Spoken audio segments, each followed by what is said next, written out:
En plena expansión de la pandemia, una frase de Mark Fisher se viralizó. Es más fácil imaginar el fin del mundo que el fin del capitalismo. Es el síntoma de una época sin futuro. Los espectros radiales se proponen analizar esta lenta cancelación más allá de las lógicas que nos ofrece el capital y traen como buenos fantasmas del futuro otros horizontes posibles.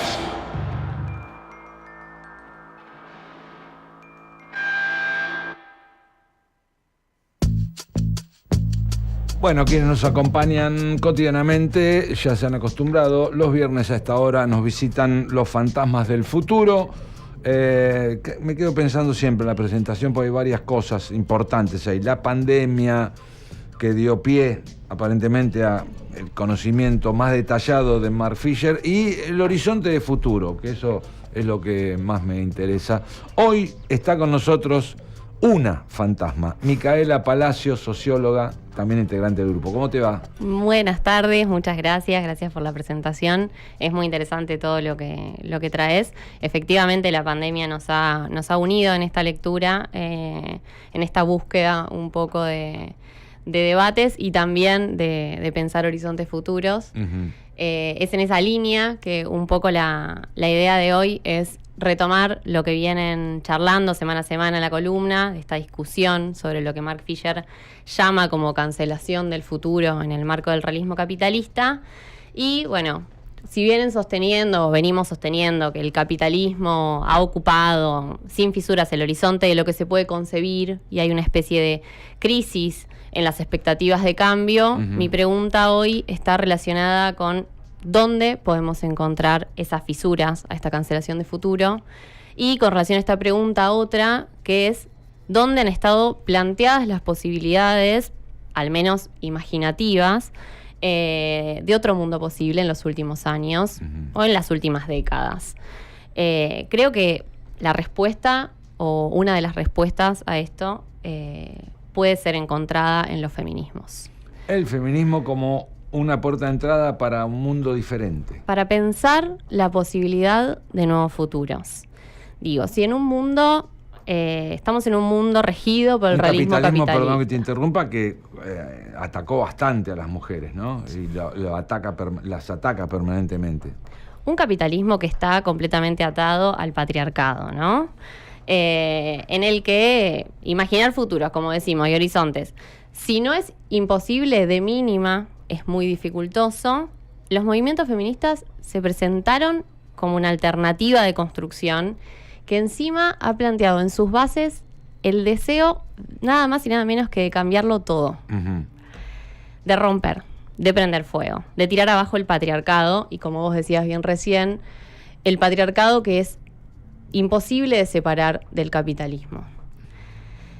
En este sentido, los feminismos, yo entiendo que han tenido la capacidad de articular una demanda de ruptura, no solo a partir de construcciones teóricas, sino también a partir de la experiencia que atravesó a los y les compañeros que han construido desde esos distintos espacios. Y pensando específicamente en Argentina, creo que hay algo muy interesante, que es que al calor de las huelgas feministas, de la lucha por el ni una menos, del reclamo por el derecho al aborto, estos movimientos se volvieron masivos. Claro. Las pibas salimos a la calle, las copamos, desde múltiples sectores y con una variedad de demandas que se nuclearon en el grito de se va a caer. Me parece fundamental recuperar esto, que decimos, che, no se puede pensar futuros. Esperen, nosotras estuvimos gritando que esto se iba a caer, o por lo menos deseándolo y peleando por eso.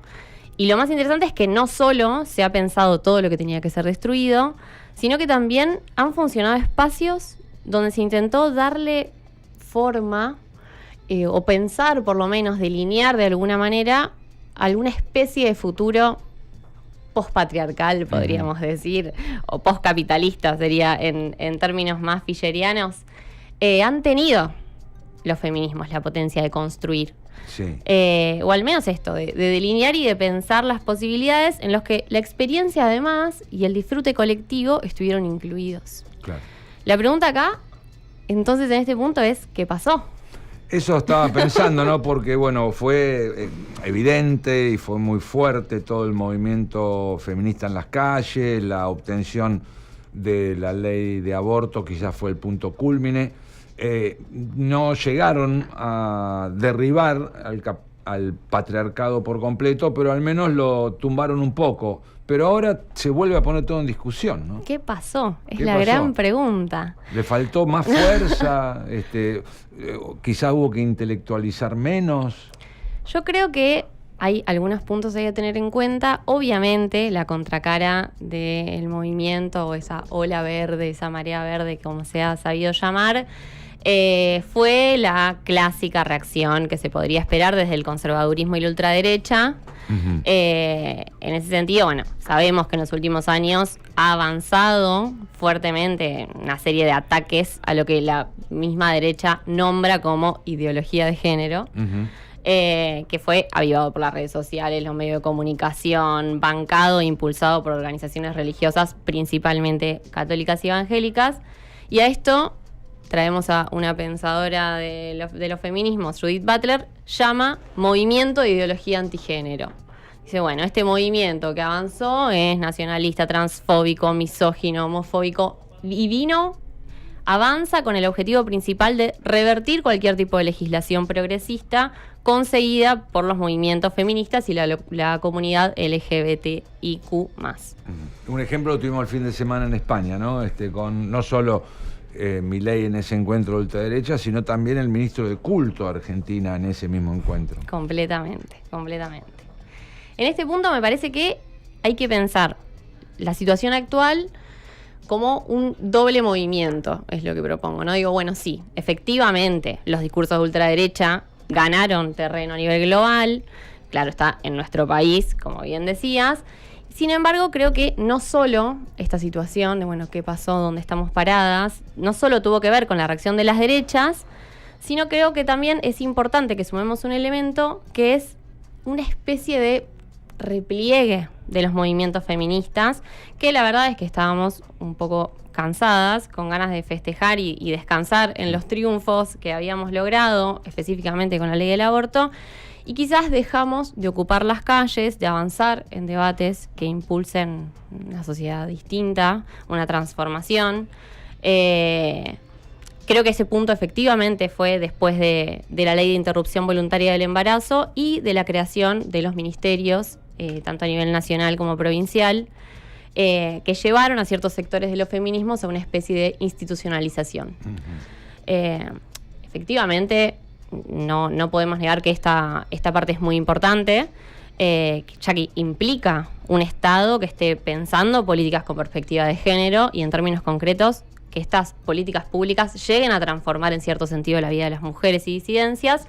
Sin embargo, y trayendo un poco a Fischer, creo que también es importante que pensemos si esta institucionalización no significó una cooptación por parte de lo que venimos llamando realismo capitalista, de la potencia transformadora de los feminismos. Algo que en general el capitalismo como maquinaria que él suele hacer, ¿no? Cuando algo que teóricamente se escapa de su sistema, lo logran chupar, lo reconvierten a favor. Especialista en cooptar las potencias transformadoras y rupturistas, incorporarlas y meterlas dentro del realismo capitalista. Digo, ejemplos sobran, hasta el Che Guevara convertido en una remera, ¿no? Por ejemplo. Y se multiplicó en los 90, aquí en Argentina. Más allá de ser una expresión, usar la remera del Che o la gorra del Che, una expresión identitaria, termina convirtiéndose en un elemento más del propio capitalismo. Completamente. Creo que también hay algo, un punto más a tener en cuenta en todo esto que venimos armando un poco sobre qué lugar han tenido los movimientos feministas, que es que en todo este ataque que nombrábamos a los movimientos, también tenemos que tener en cuenta que no solo fue desde lo que es llamado como ultraderecha, sino que también empezó a crecer cierta tendencia dentro de los progresismos que para usar los términos propios del feminismo, se subieron a la ola de la culpabilización de los feminismos. Ajá. En este sentido, sabemos, es más o menos conocido ya, que hay una línea discursiva con bastante escucha y repercusión que responsabiliza a la aplicación de políticas públicas de género, a los derechos ganados, inclusive al uso del lenguaje inclusivo por el triunfo de Javier Milei en La Nación. Sí. Digo, hemos escuchado cosas como que nos pasamos de rosca con el feminismo como forma de dar una explicación a la avanzada de la derecha. Vuelvo a Fischer una vez más. Esto no muestra, una vez más, cómo el realismo capitalista avanzó inclusive sobre los progresismos. Hace unas semanas charlaban acá en esta misma columna cómo por momentos se puede pensar si los progresismos se han vuelto más realistas capitalistas que las derechas. En la posibilidad, en la imposibilidad y en la limitación a la hora de pensar futuros. Volvamos a lo mismo que planteaban en aquel momento, si mal no recuerdo. Mientras Javier Milei y su equipo proponían un mundo donde se podía clonar perros, donde se podía vender órganos, todo eso era posible, a los feminismos nos están diciendo que nos pasamos de rosca por pensar más allá del patriarcado, por denunciar abusos y situaciones de desigualdad y por usar un lenguaje inclusivo. Esto, para mí, es importante que lo pensemos para volver a recuperar a Fischer en clave de entender cómo opera esta propuesta que él trae, este realismo capitalista, en nuestras experiencias, en nuestras construcciones y espacios políticos y en nuestras discusiones. Porque me parece que si no estamos atentos a eso, vamos a estar siempre en el lugar en el que estamos, en el que me parece que estamos en un momento en el que nos han vencido en lo discursivo y esa es la batalla que tenemos que dar también. En este sentido, Rita Segato dice que nos pasó porque confiamos demasiado en el Estado. Ella plantea algo muy interesante, que me parece que también está bueno traer acá, que es que pusimos demasiadas todas las fichas de nuestras luchas en el campo estatal y que al mismo tiempo nos autorrepresentamos como minorías. ¿Y qué pasa ahí? Bueno, nosotras minimizamos nuestras luchas, ¿no? ¿Y quiénes son los actores que vuelven a poner la centralidad de la cuestión de la mujer? Las derechas. Claro. Las derechas poniéndonos como uno de los focos de ataque. Y eso es otro punto que me parecía importante traer hoy. ¿Qué significa para nosotros que ellos nos elijan como enemigas? Para mí está claro, y es que nos están mostrando el riesgo que los movimientos de mujeres y diversidades representan en los esquemas de poder, esa potencia de la que hablábamos al principio, por la que yo propongo hoy que hablemos de los feminismos.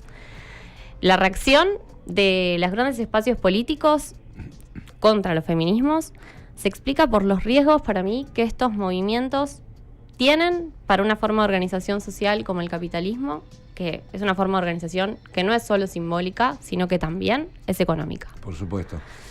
La grieta está ahí en el feminismo y no hay que abandonar entonces no solo la militancia, sino la gimnasia de estar presente en las calles, de no abandonar el discurso público.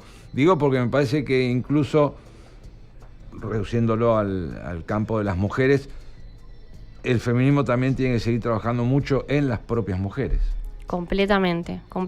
Ahí se abren 1.000.000 de preguntas, que es esto que vos decís, bueno, ¿qué hacemos ahora, no? ¿Desde dónde construimos? Y creo que, como bien decías, las calles y la construcción en territorios sigue siendo fundamental. Creo que es el punto por el que tenemos que ir. Fischer va a decir en un texto que se llama Abandonen la esperanza, que es imperioso que abandonemos tanto el miedo como la esperanza. Y todos diríamos abandonar la esperanza. Claro, ¿cómo? ¡Qué desolador! Pero no, porque Fischer nos va a decir que la esperanza es a lo que recurrimos cuando ya no tenemos otra opción. Lleva a la pasividad. Pensemos en el dicho que es la esperanza es lo último que se pierde. Claro. Bueno, no, él dice, lo que hay que hacer es volver a confiar en la capacidad de actuar, abandonar la esperanza y recuperar la capacidad de actuar. Y concretamente en los feminismos y en esta propuesta que que traíamos para hoy. Creo que es importante que tengamos presente esta confianza en la capacidad de actuar de cara a lo que se viene, de cara a lo que está pasando, y que en un contexto en el que es claro que los movimientos feministas están construidos como uno de los enemigos y es uno de los espacios sobre los que van a avanzar, van a buscar la forma de volver a poner en discusión los derechos ganados. Puede que quizás sea el momento, además de defender lo logrado hasta ahora, que retomemos las luchas por los imaginarios, que Mark Fisher nos dice que son tan importantes y que estamos seguros de eso y seguras, que volvamos a salir a plantar banderas, que establezcamos agendas de discusión y que volvamos nuevamente a imaginar futuros posibles que sean postcapitalistas y antipatriarcales. Y creo que es la forma en la que podemos construir y encontrar fisuras en este realismo capitalista, por lo menos por ahí creo que hay alguna clave. Bien. Bueno, esto de construir agenda, no solo eso justifica este espacio que tenemos todos los viernes con Fantasmas del Futuro, sino que periódicamente ustedes se reúnen cada 15 días allí en la casona de 7 y 78. Exactamente. Abierto a todo el mundo, ¿no? Estamos haciendo, sí, un taller que se llama Función Fisher con los compañeros de Caos, ahí en 7 y 78. Nos reunimos miércoles por medio, igual nos pueden buscar en redes Fantasmas del Futuro y ahí van a tener toda la información. Y mañana... Eso es importante lo que va a pasar, ¿no? Porque se viene una pelea de fondo. Mañana hay una pelea, vamos a subir al ring a Javier Milei, vamos a estar en Capital presentando en la Ciudad Autónoma de Buenos Aires, presentando nuestro espacio allá en el JJ, en el Circuito Cultural, una asamblea fisheriana contra el realismo capitalista. Vamos a hacer un Fisher contra Milei. Así es. A las 6:30 de la tarde, mañana sábado 25 de mayo, los esperamos en el JJ. Muy bien, se van para Capital entonces los Fantasmas del Futuro, al menos mañana, y bueno, si se instalan, seguirán. Micaela, muchísimas gracias. Muchísimas gracias, ha sido un placer. Hoy estuvo Micaela Palacios representando a Fantasmas del Futuro aquí en Piloto de Prueba.